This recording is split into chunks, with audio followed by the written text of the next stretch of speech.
saudações polêmicas, tudo bem?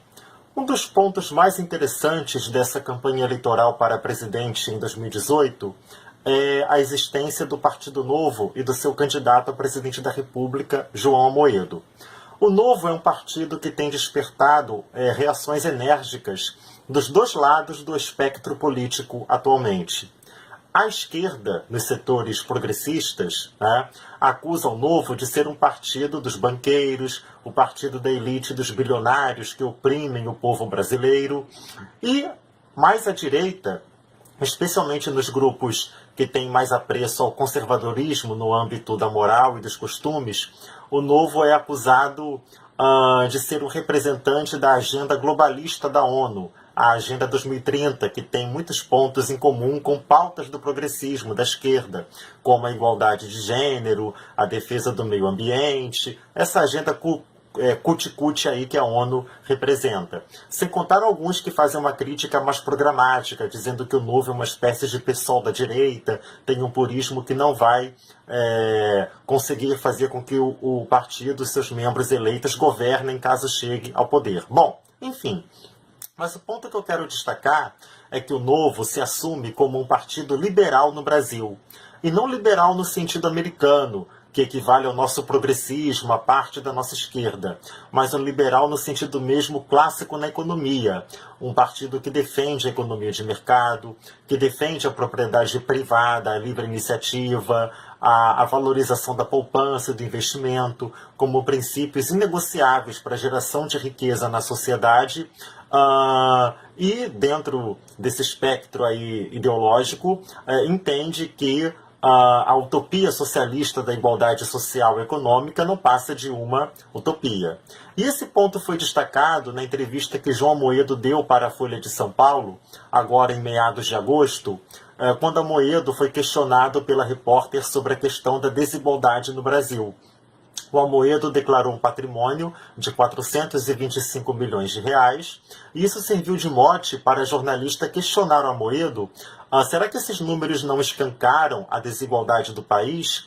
E aí o Amoedo respondeu nessa entrevista. Eu vou deixar o link aqui na descrição deste vídeo. Amoedo respondeu, abre aspas, deixa eu entender, qual é o problema da desigualdade? Vamos lá. Você acha que se a gente resolver a desigualdade no Brasil é bom? Fecha aspas. E aí a repórter devolve com uma pergunta. Não seria bom? Talvez com reforma tributária? Amoedo responde. Vamos resolver de uma forma mais simples. Vamos pedir para todo mundo que tem acima de uma determinada quantidade de dinheiro mudar a sua cidadania e ir morar fora do Brasil. Pronto, resolveu a desigualdade. O Japão é muito mais desigual do que o Afeganistão. É absurdo vocês insistirem na tese da desigualdade e achar que alguém, porque tem dinheiro, não pode representar o povo. Termina Amoedo.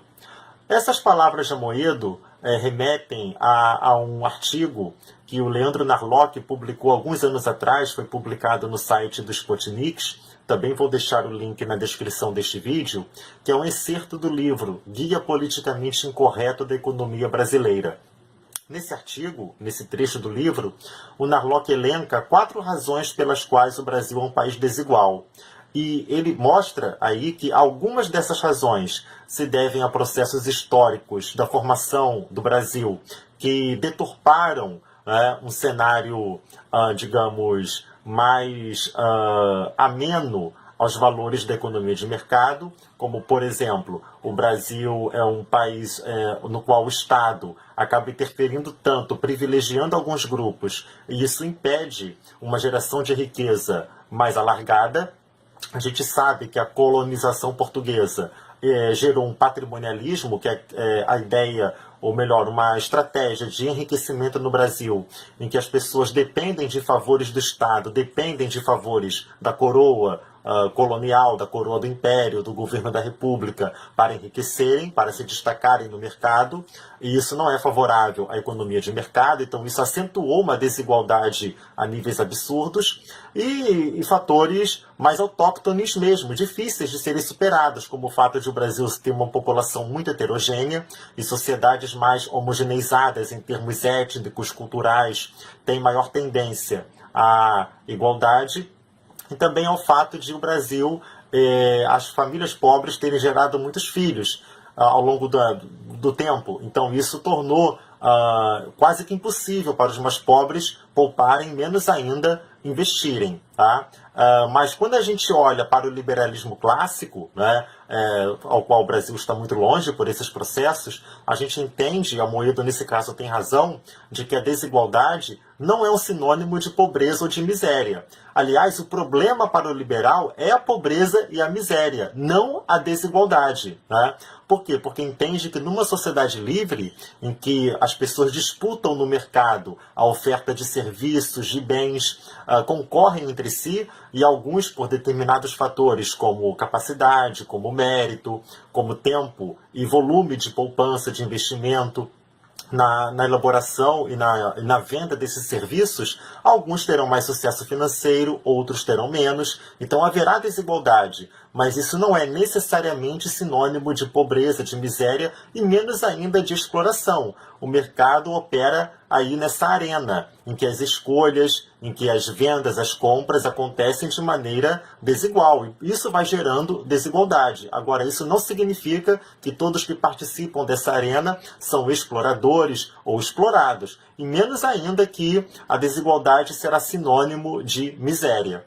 Tem um vídeo da Margaret Thatcher, que circula no YouTube, vou deixar o link aqui na descrição também, de quando ela estava deixando a chefia de governo do Reino Unido em 1990, e ela diz para os deputados da oposição, que estavam mais à esquerda, e a Thatcher era uma liberal de mão cheia, de que os opositores dela, do governo dela, queriam a igualdade, mas de acordo com os socialistas, puxando a igualdade para baixo. Ao passo que o governo dela, de princípios liberais, acabava resultando em desigualdade. Por quê? Porque mais riqueza era gerada. Então não era uma desigualdade aqui embaixo, era uma desigualdade lá em cima. Ao passo que os socialistas queriam a igualdade aqui.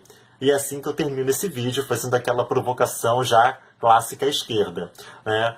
O socialismo, os regimes socialistas ao longo do tempo, acabaram criando igualdade sim, a igualdade social que tanto defendiam, tornando a população igualmente pobre, para não dizer miserável.